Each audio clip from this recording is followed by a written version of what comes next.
Shalom saudara-saudara yang dikasihi oleh Tuhan. Kita bersyukur karena ketika kita masih mempunyai keluarga, saya percaya itu merupakan kebahagiaan dalam hidup kita. Marilah kita menghargai keluarga kita sebagai berkat yang daripada Tuhan.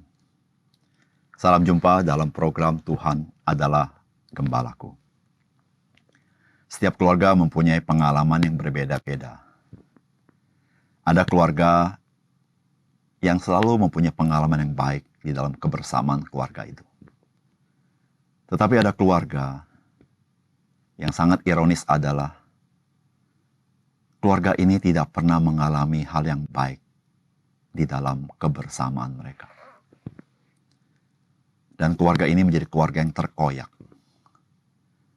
Saudara, haruslah kita sadari, ketika sebuah keluarga terkoyak, maka setiap anggota keluarga itu pun secara pribadi, mereka terkoyak dalam hidupnya. Karena keluarga itu adalah tempat di mana seseorang bisa berteduh daripada bisingnya dunia ini. Bisa melepaskan segala kekhawatirannya. Karena ada keluarga yang mencintai dia. Betapa penting, saudara, kehidupan keluarga itu. Saudara, setiap orang percaya harus punya peran yang penting di dalam keluarga kita masing-masing. Itulah yang Tuhan inginkan dari kita. Mari kita membaca firman Tuhan hari ini yang terdapat di dalam Kejadian 44. Sesudah itu diperintahkannyalah kepada kepala rumahnya, isilah karung orang-orang itu dengan gandum seberapa yang dapat dibawa mereka, dan letakkanlah uang masing-masing di dalam mulut karungnya. Dan pialaku, piala perak itu taruhlah di dalam mulut karung anak yang bungsu serta uang pembayar gandumnya juga. Maka diperbuatnyalah seperti yang dikatakan Yusuf. Ketika paginya, hari terang tanah, orang melepas mereka beserta keledai mereka. Tetapi baru saja mereka keluar dari kota itu, belum lagi jauh jaraknya, berkata Yusuf kepada kepala rumahnya, "Bersiaplah, kejarlah orang-orang itu, dan apabila engkau sampai kepada mereka, katakanlah kepada mereka, mengapa kamu membalas yang baik dengan yang jahat? Bukankah ini piala yang dipakai tuanku untuk minum, dan yang biasa dipakainya waktu menelaah? Kamu berbuat jahat dengan melakukan yang demikian." Ketika sampai kepada mereka, diberitahukannya kepada mereka perkataan Yusuf itu. Jawab mereka kepadanya, "Mengapa tuanku mengatakan perkataan demikian? Jauhlah daripada hamba-hambamu ini untuk berbuat begitu. Bukankah uang yang kami dapati di dalam mulut karung kami telah kami bawa kembali kepadamu dari tanah Kanan? Masakan kami mencuri emas atau perak dari rumah tuanmu? Pada siapa dari hamba-hambamu ini kedapatan piala itu, biarlah ia mati. Juga kami ini akan menjadi budak tuanku." Sesudah itu berkatalah ia, "Ya, usulmu itu baik. Tetapi pada siapa kedapatan piala itu, hanya dialah yang akan menjadi budakku, dan kamu yang lain itu akan bebas dari salah." Lalu segeralah mereka masing-masing menurunkan karungnya ke tanah, dan masing-masing membuka karungnya. Dan kepala rumah itu memeriksanya dengan teliti, ia mulai dengan yang sulung sampai kepada yang bungsu. Maka didapatkannya lah piala itu dalam karung Benyamin. Lalu mereka mengoyakkan jubahnya dan masing-masing memuati keledainya, dan mereka kembali ke kota. Ketika Yehuda dan saudara-saudaranya sampai ke dalam rumah Yusuf, Yusuf masih ada di situ. Sujudlah mereka sampai ke tanah di depannya. Berkatalah Yusuf kepada mereka, "Perbuatan apakah yang kamu lakukan ini? Tidakkah kamu tahu bahwa seorang yang seperti aku ini pasti dapat menelaah?" Sesudah itu berkatalah Yehuda, "Apakah yang akan kami katakan kepada tuanku? Apakah yang akan kami jawab? Dan dengan apakah kami akan membenarkan diri kami? Allah telah memperlihatkan kesalahan hamba-hambamu ini. Maka kami ini budak tuanku lah kami, baik kami maupun orang pada siapa kedapatan piala itu." Tetapi jawabnya, "Jauhlah daripadaku untuk berbuat demikian. Pada siapa kedapatan piala itu, dialah yang akan menjadi budakku. Tetapi kamu ini pergilah kembali dengan selamat kepada ayahmu." Lalu tampillah Yehuda mendekatinya dan berkata, "Mohon bicara tuanku, izinkanlah kiranya hambamu ini mengucapkan sepatah kata kepada tuanku, dan janganlah kiranya bangkit amarahmu terhadap hambamu ini, sebab tuanku adalah seperti Fir'aun sendiri. Tuanku telah bertanya kepada hamba-hambamu ini, masih adakah ayah atau saudara kamu? Dan kami menjawab, tuanku, kami masih mempunyai ayah yang tua dan masih ada anaknya yang muda, yang lahir pada masa tuanya. Kakaknya telah mati. Hanya dia sendirilah yang tinggal dari mereka yang seibu, sebab itu ayahnya sangat mengasihi dia. Lalu tuanku berkata kepada hamba-hambamu ini, bawalah dia kemari kepadaku supaya mataku memandang dia. Tetapi jawab kami kepada tuanku, anak itu tidak dapat meninggalkan ayahnya, sebab jika ia meninggalkan ayahnya, tentulah ayah itu mati. Kemudian tuanku berkata kepada hamba-hambamu ini, jika adikmu yang bungsu itu tidak datang kemari bersama-sama dengan kamu, kamu tidak boleh melihat mukaku lagi. Setelah kami kembali kepada hambamu, ayahku, maka kami memberitahukan kepadanya perkataan tuanku itu. Kemudian ayah kami berkata, kembalilah kamu membeli sedikit bahan makanan bagi kami. Tetapi jawab kami tidak dapat pergi ke sana. Jika adik kami yang bungsu bersama-sama dengan kami, barulah kami akan pergi ke sana, sebab kami tidak boleh melihat muka orang itu, apabila adik kami yang bungsu tidak bersama-sama dengan kami. Kemudian berkatalah hambamu, ayahku, kepada kami, kamu tahu bahwa istriku telah melahirkan 2 orang anak bagiku. Yang seorang telah pergi daripadaku dan aku telah berkata, tentulah ia diterkam oleh binatang buas, dan sampai sekarang aku tidak melihat dia kembali. Jika anak ini kamu ambil pula daripadaku dan ia ditimpa kecelakaan, maka tentulah kamu akan menyebabkan aku yang ubanan ini turun ke dunia orang mati karena nasib celaka. Maka sekarang, apabila aku datang kepada hambamu, ayahku, dan tidak ada bersama-sama dengan kami, anak itu, padahal ayahku tidak dapat hidup tanpa dia, tentulah akan terjadi apabila dilihatnya anak itu tidak ada, bahwa ia akan mati, dan hamba-hambamu ini akan menyebabkan hambamu, ayah kami yang ubanan itu turun ke dunia orang mati karena duka cita. Tetapi hambamu ini telah menanggung anak itu terhadap ayahku dengan perkataan, jika aku tidak membawanya kembali kepada Bapa, maka akulah yang berdosa kepada Bapa untuk selama-lamanya. Oleh sebab itu baiklah hambamu ini tinggal menjadi budak tuanku menggantikan anak itu.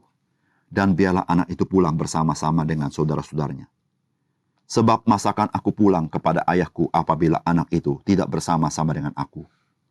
Aku tidak akan sanggup melihat nasib celaka yang akan menimpa ayahku. Saudara yang dikasihi oleh Tuhan, keluarga Yakub adalah keluarga yang terkoyak. Bagaimana tidak? Karena Yakub tidak mengasihi anak-anaknya sebagaimana seharusnya. Sehingga anak-anak Yakub menjadi benci kepada Yusuf. Dan keluarga Yakub adalah keluarga yang mengalami juga kelaparan, sebagaimana tanah Kanaan juga mengalami kelaparan.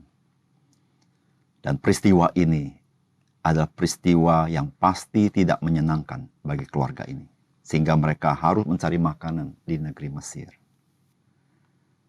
Namun peristiwa yang buruk seperti ini juga diizinkan Allah, bukan? Saudara, apakah pesan firman Tuhan bagi kita dari kisah ini?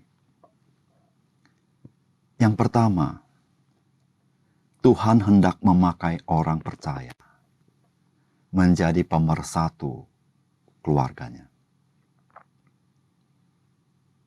Peristiwa terkoyaknya keluarga Yakub itu karena ulah Yakub juga. Karena Yakub lebih mengasihi Rahel daripada Lea, sehingga Yakub lebih mengasihi Yusuf dibanding kakak-kakaknya. Peristiwa ini membuat keluarga ini terkoyak. Bahkan Yusuf terjual ke Mesir. Saudara, peristiwa ini peristiwa yang menyakitkan. Bahkan termasuk peristiwa kelaparan yang membuat Yakub merelakan Benyamin pergi ke Mesir. Namun ketika kita memperhatikan kisah ini, Justru Tuhan mau memakai Yusuf menjadi seorang yang mempersatukan keluarganya kembali. Sehingga mereka bisa kembali sebagai keluarga yang utuh, keluarga yang diberkati oleh Tuhan. Dengan peristiwa yang tidak menyenangkan, dengan peristiwa kelaparan yang terjadi, semua itu terjadi seizin Tuhan. Karena Tuhan punya maksud baik bagi keluarga Yakub. Saudara, setiap kita mempunyai pengalaman yang berbeda-beda dengan keluarga kita, bukan? Ada di antara kita punya keluarga dengan pengalaman yang banyak yang baik. Namun ada di antara kita juga yang mempunyai pengalaman-pengalaman yang buruk. Mungkin sampai hari ini. Semua itu Tuhan izinkan. Dengan satu maksud Tuhan. Tuhan mau pakai kita sebagai orang percaya. Menjadi berkat bagi keluarga kita. Mempersatukan keluarga kita kembali jikalau itu terkoyak. Saudara, mari kita ingat. Kehadiran kita dalam keluarga kita. Tuhan ingin menjadikan kita. Mempersatukan keluarga kita. Menjadi keluarga yang diberkati oleh Tuhan. Yang kedua. Pengalaman yang sulit. Namun pengalaman itu bisa membangun kesatuan keluarga. Itu merupakan pengalaman yang berharga. Pengalaman yang sulit tidak selalu adalah keburukan dalam hidup kita. Namun pengalaman yang sulit dapat juga membangun keluarga kita. Sehingga keluarga kita menjadi keluarga yang bersatu. Saudara, inilah yang terjadi kepada keluarga Yakub. Bagaimana anak-anak Yakub bersatu untuk menolong keluarganya supaya tidak kelaparan. Bagaimana mereka kembali bersatu melalui Yusuf dengan pengalaman yang buruk ini. Saudara, pengalaman yang sulit yang seperti ini menjadi pengalaman yang berharga, bukan? Karena dengan pengalaman yang seperti ini, keluarga Yakub, anak-anak Yakub boleh menjadi kesatuan kembali. Mereka tidak membenci satu sama lain. Oleh karena itu, saudara, ketika kita mengalami kesulitan di dalam kehidupan kita, satu hal yang sangat penting yang harus kita perhatikan. Kesulitan boleh datang. Namun, keutuhan keluarga kita tidak boleh dicerai-beraikan oleh kesulitan. Tapi biarlah kesulitan itu yang lebih membangun keutuhan keluarga kita. Mempererat kesatuan keluarga kita. Mempererat kasih kita satu sama lain. Sehingga ketika kita melewati kesulitan itu menjadi begitu berharga bagi keluarga kita dan bagi hidup kita. Yang ketiga, dari firman Tuhan ini kita belajar. Kerelaan kita menanggung satu sama lain di dalam keluarga kita. Itu membangun keutuhan keluarga kita. Keluarga terkoyak, keluarga terpecah. Salah satu unsurnya adalah ketika setiap anggota keluarga tidak peduli dengan anggota keluarga yang lain. Di mana setiap anggota keluarga tidak mau menanggung anggota keluarga yang lain. Kalau saudara perhatikan kisah keluarga Yakub, bagaimana mereka saling mau menanggung satu sama lain. Mereka menjaminkan diri mereka kepada bapaknya, supaya mereka bisa menolong keluarga ini dari bala kelaparan. Saudara, sikap mereka itu mempersatukan keluarga mereka. Termasuk juga bagaimana Yusuf. Dia mau menanggung keluarganya, menanggung kakak-kakaknya, menanggung adiknya, menanggung bapaknya. Saudara, semangat menanggung ini, saudara. Mempererat tali persaudaraan. Memperkuat kesatuan di antara mereka. Saudara, marilah kita belajar membangun keluarga dengan semangat rela menanggung anggota keluarga lain. Saling menanggung beban satu sama lain. Disitulah kita mempunyai kesehatian, kebersamaan, dikuatkan. dan keluarga yang sehati seperti ini diberkati oleh Tuhan. Mari kita berdoa. Bapa di surga, terima kasih untuk pelajaran yang penting bagaimana kami bisa membangun keluarga kami. Keluarga Yakub, keluarga yang terkoyak. Keluarga Yakub menjadi keluarga yang sungguh-sungguh retak satu sama lain. Namun ya Tuhan, kami bersyukur pengalaman hidup mereka melalui kesulitan justru mempersatukan mereka kembali. Mereka menemukan arti hidup berkeluarga di antara mereka, yaitu saling menanggung satu sama lain. Ya Tuhan, terima kasih untuk firman-Mu. Ketika kami menghadapi kesulitan dalam kehidupan kami di tengah-tengah keluarga kami, biar satu hal yang kami harus ingat, kami harus tetap menjaga keutuhan keluarga kami. Karena ya Tuhan, ketika rumah tangga kami utuh, kami percaya Tuhan menyediakan berkat bagi kami. Dan segala kesulitan menjadi sesuatu yang berharga dalam hidup kami. Tuhan, terima kasih jadikanlah kami anggota keluarga yang rela menanggung satu sama lain. Untuk kami boleh membangun kehidupan kami untuk memuliakan Tuhan. Terima kasih Tuhan. Dalam nama Tuhan Yesus kami berdoa. Amin.